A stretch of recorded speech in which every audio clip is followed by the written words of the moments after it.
आजकल जब गर्मी लगती है तो हम क्या करते हैं? फट से एसी या कूलर का बटन दबा देते हैं। पर कभी सोचा है, जब ये सब कुछ था ही नहीं, तब लोग इस चिलचिलाती गर्मी से कैसे निपटते थे? तो चलिए, आज उन कमाल के और आसान तरीकों को जानते हैं जो हमारे पूर्वजों ने बिना किसी मॉडर्न टेक्नोलॉजी के खुद को ठंडा रखने के लिए अपनाए थे। तो सवाल यही उठता है कि बिना एयर कंडीशनिंग की जिंदगी कैसी थी? और इसका जवाब छिपा है आर्किटेक्चर में, आम से विज्ञान में और प्रकृति के साथ हमारे गहरे रिश्ते में। चलिए, इन पुरानी लेकिन शानदार तकनीकों की दुनिया में चलते हैं। तो सबसे पहला और सबसे आसान तरीका था हवा। हमारे पूर्वज ये बात अच्छी तरह जानते थे कि असली दुश्मन रुकी हुई उमस भरी हवा है।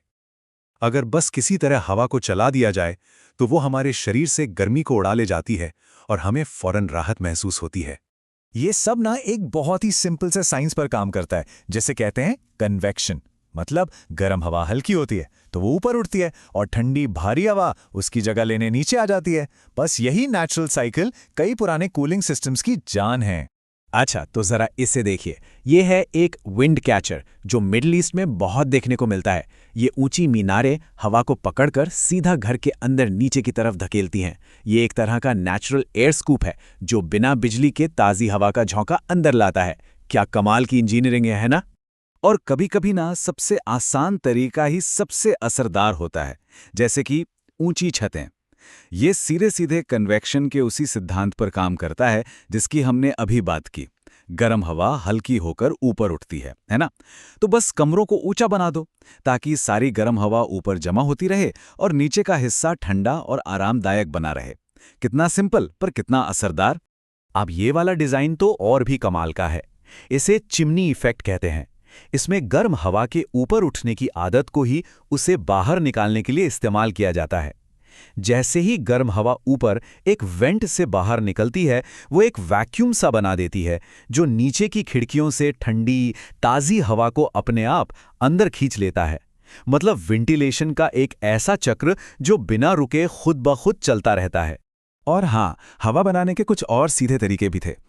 एक तरफ दक्षिण एशिया में पंखा जैसे बड़े बड़े पर्दे होते थे जिन्हें कोई खींचता रहता था ताकि पूरे कमरे में हवा चले। ये एक तरह से सबके लिए राहत का इंतजाम था। और दूसरी तरफ पूरी दुनिया में हाथ वाले छोटे पंखे इस्तेमाल होते थे जो किसी एक इंसान को तुरंत राहत देते थे। तो चाहे बड़े पैमाने पर हो या छोटे, सिद्धांत एक ही था, हवा चलाओ। लेकिन ये सब तो ठीक है, पर तब क्या करें जब हवा एकदम रुकी हुई हो और बाहर लू चल रही हो? ऐसे में गर्म हवा को अंदर लाना तो कोई समझदारी नहीं है। तो यहीं पर एक दूसरा बहुत शक्तिशाली तत्व काम आता है, पानी। गर्मी से लड़ने के लिए कुदरत का अपना एयर कंडीशनर। हमारे पूर्वजों ने पानी के भाप बनने की यानी इवेपोरेशन की, ठंडा करने की कमाल की शक्ति का इस्तेमाल करने के न जाने कितने ही तरीके खोज निकाले थे। अब इसके पीछे का साइंस भी बहुत आसान है। जब पानी भाप में बदलता है तो उसे एनर्जी चाहिए होती है और ये एनर्जी वो अपने आसपास की हवा से गर्मी के रूप में खींच लेता है। नतीजा, हवा ठंडी हो जाती है। ये बिल्कुल वैसा ही है जैसे तैरने के बाद गीली त्वचा पर जब हवा लगती है तो ठंडक महसूस होती है। और इस तरीके का सबसे आसान और सबसे कॉमन इस्तेमाल क्या था? बस दरवाजे या खिड़की पर एक गीला पर्दा टांग दो। जैसे ही बाहर की गर्म सूखी हवा इस नम कपड़े से होकर गुजरती, पानी भाप बनता और जादू की तरह हवा ठंडी हो जाती। ये एक बहुत ही असरदार और सस्ता तरीका था जिसे कोई भी कर सकता था। भारत में तो इस चीज को एक अलग ही लेवल पर ले गए, टट्टियों के साथ। ये खस जैसी खुशबूदार घास से बनी जालियां होती थीं जिन्हें गीला रखा जाता था, तो इनसे गुजरने वाली हवा न सिर्फ ठंडी होती थी बल्कि उसमें एक भीनी भीनी मिट्टी की खुशबू भी भर जाती थी। और ये तकनीक सिर्फ छोटे मोटे पर्दों तक ही नहीं थी। अरे नहीं, इसे बहुत बड़े स्केल पर भी इस्तेमाल किया जाता था। एक तरफ भारत की शानदार बावड़ियां थीं जो जमीन के नीचे ठंडे पानी के बड़े बड़े सोर्सेस के चारों ओर बनी होती थीं, तो दूसरी तरफ घरों के छोटे से आंगन में लगे फव्वारे। दोनों ही, चाहे कितने भी बड़े या छोटे हों, लगातार पानी को भाप में बदलकर अपने आसपास के माहौल को ठंडा रखते थे। लेकिन सोचिए, हवा और पानी तो तब काम आते हैं जब गर्मी आ चुकी हो। सबसे स्मार्ट तरीका क्या था कि गर्मी को अंदर आने ही ना दिया जाए, मतलब एक अच्छा डिफेंस तैयार करना। और यहीं आता है हमारा तीसरा और आखिरी सिद्धांत, एक मजबूत रक्षा प्रणाली बनाना। इसका मतलब है सूरज की गर्मी को रोकना और उसे वापस भेजना। यानी इंसुलेशन और शेडिंग का इस्तेमाल करना।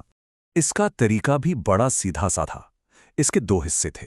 पहला, मोटी दीवारों जैसे इंसुलेशन का इस्तेमाल करके गर्मी को अंदर घुसने से ही रोक दो, और दूसरा, हल्के रंगों का इस्तेमाल करके सूरज की किरणों को शीशे की तरह वापस अंतरिक्ष में भेज दो। अब ये बड़ा दिलचस्प है। अफ्रीका और एशिया में इस्तेमाल होने वाली मिट्टी की मोटी दीवारें एक तरह से नेचुरल टेम्परेचर रेगुलेटर का काम करती थीं।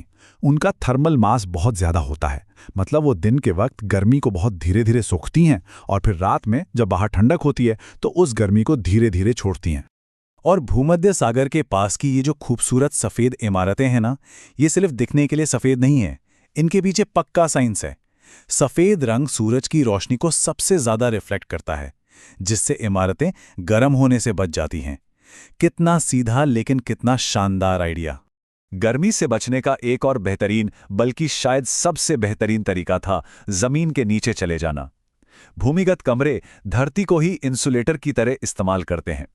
जमीन के कुछ फीट नीचे का तापमान साल भर लगभग एक जैसा और ठंडा रहता है, चाहे बाहर कितनी भी आग क्यों न बरस रही हो। और ये डिज़ाइन तो देखिए, ये सब कुछ एक साथ ले आता है।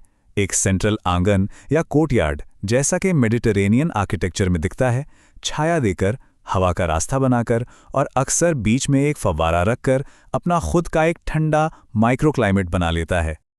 और अगर किसी को लगता है कि पुरानी तकनीकें सिंपल थी, तो ज़रा यखचाल के बारे में सुनिए। ये पर्शिया यानी ईरान के प्राचीन रेफ्रिजरेटर थे। ज़रा सोचिए, ये मोटी दीवारों वाले इंसुलेशन और इवेपोरेटिव कूलिंग का इस्तेमाल करके रेगिस्तान की जानलेवा गर्मी में भी बर्फ को जमाए रखते थे। ये सच में अविश्वसनीय है। तो इन सभी उदाहरणों को देखकर एक बात तो बिल्कुल साफ हो जाती है, हमारे पूर्वजों के पास जो तकनीकें थीं वो आज भी उतनी ही काम की है, बल्कि शायद पहले से भी कहीं ज्यादा। तो सार क्या है?